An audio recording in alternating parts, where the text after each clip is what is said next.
Fala pessoal, meu nome é Douglas, eu sou pastor aqui de uma igreja local em Porto Alegre e nós estamos caminhando na narrativa de Jesus no Sermão da Montanha e hoje nós vamos fazer do versículo 7 até o versículo 12. Desde já eu te convido a te inscrever aqui no canal, deixar o seu like, o seu comentário. É importante saber essa troca, esse feedback entre nós, até para ver como é que está chegando esse estudo diante de vocês. Então se inscreva aqui no canal, deixa seu comentário e compartilhe o vídeo se você quiser compartilhar com seus amigos.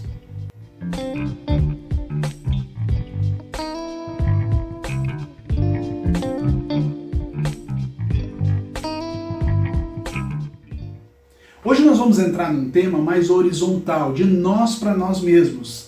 Lembrando que Jesus está dentro das bem-aventuranças ainda no capítulo 5.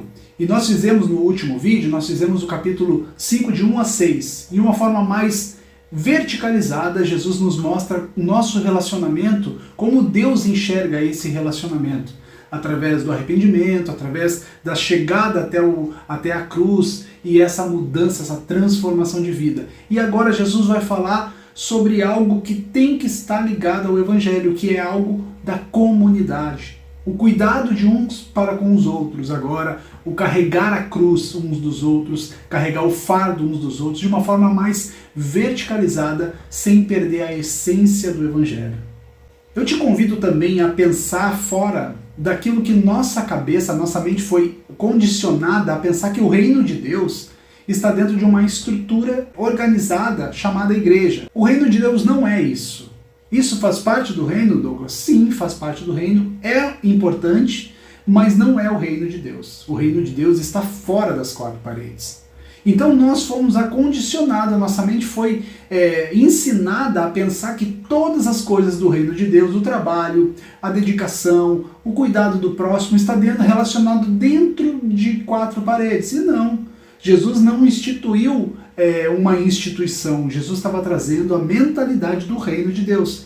E é nesse sentido que eu te convido a entender que o que Jesus está falando no Sermão do Monte. Ele está trazendo, na verdade, a mentalidade dos discípulos, dos novos discípulos agora vinculados ao reino de Deus. No versículo 7, Jesus vai falar: bem-aventurados misericordiosos, pois alcançarão misericórdia. Essa palavrinha do original, no hebraico, quer dizer hesed, e do grego eleos. Essa palavra, na verdade, é a junção de misericordes, que quer dizer compaixão do coração. Então ela é mais ampla do que eu e você imaginamos. Nesse contexto, Jesus está sendo amplo, ele está dizendo: bem-aventurados são os misericordiosos, porque alcançarão misericórdia.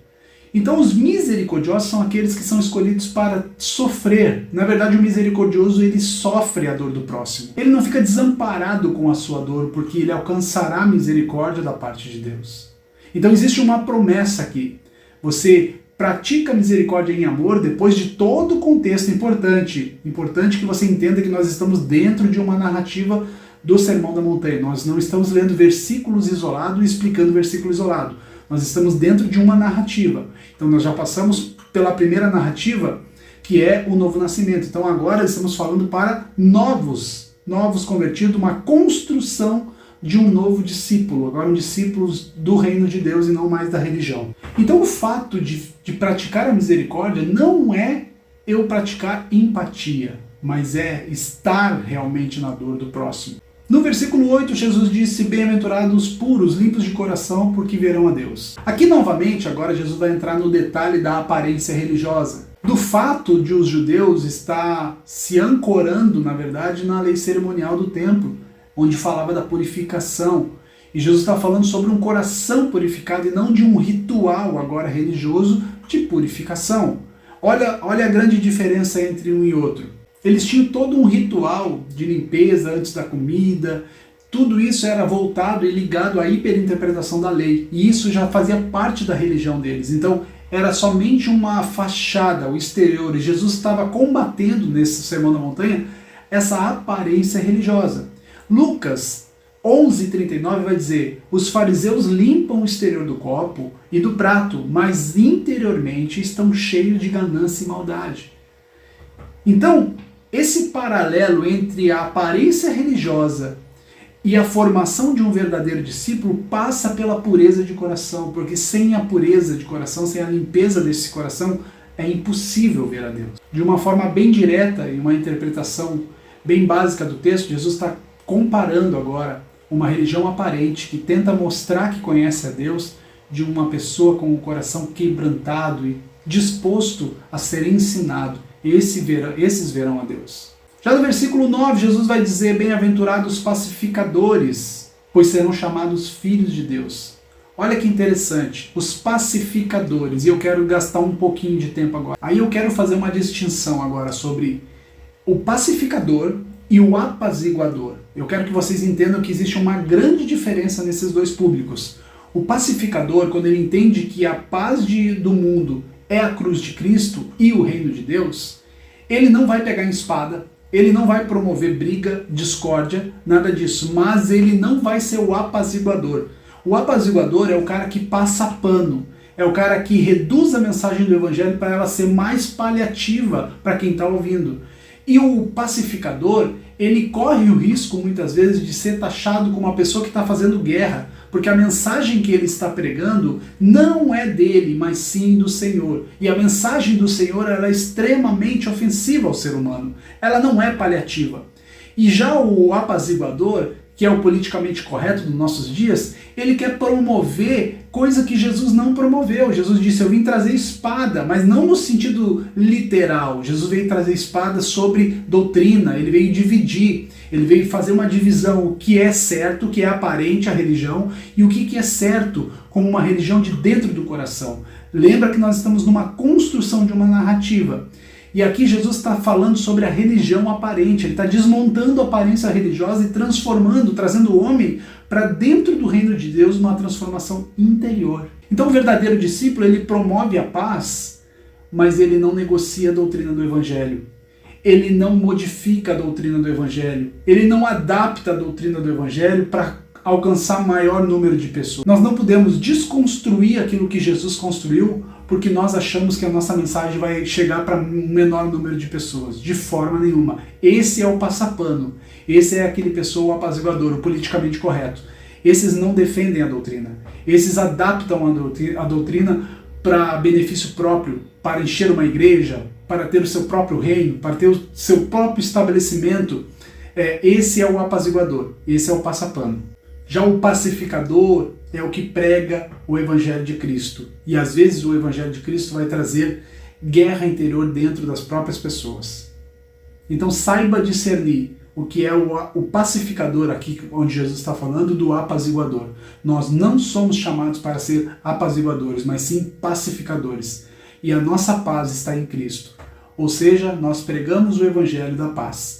Mas nós promovemos sim distinção de religiões, distinção e desconstrução de falsas religiões para a implementação do reino de Deus para quem quiser ouvir.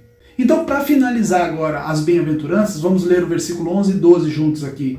Jesus vai dizer assim: bem-aventurados são vocês quando por minha causa os insultarem, os perseguirem e levantarem todo tipo de calúnia contra vocês. Alegrem-se, regozijem-se, porque grande é a sua recompensa nos céus. Pois da mesma forma perseguiram os profetas que vieram antes de você. Perseguidos por causa da justiça. Não é justiça própria. Temos que fazer essa distinção. Os evangélicos no Brasil, eles querem fazer justiça própria. Eles usam a Bíblia para defender as suas ideias, as suas justiças sociais próprias ou sua própria justiça. Todos nós temos um senso de justiça. E não está errado. Mas o que Jesus está falando é ser perseguido por causa da justiça dele. Não está falando sobre uma justiça própria, mas está falando sobre a causa de Jesus. Nós estamos batalhando pela causa de Jesus. E a nossa justiça é a justiça do reino. Porque se nós formos ao pé da letra, nós vamos entender que nós vamos ter que dar a outra face. Se pedirem a nossa roupa, nós vamos dar a roupa, nós vamos amar o inimigo, nós vamos orar pelos inimigos, porque isso é a justiça de Deus. Não se trata mais de mim, de você. Mas o evangelho se transformou num individualismo tão grande que você não consegue enxergar o reino de Deus fora das quatro paredes. E enquanto os evangélicos, na sua grande maioria, não conseguirem enxergar que o reino de Deus não está dentro de um local mas está dentro de nós.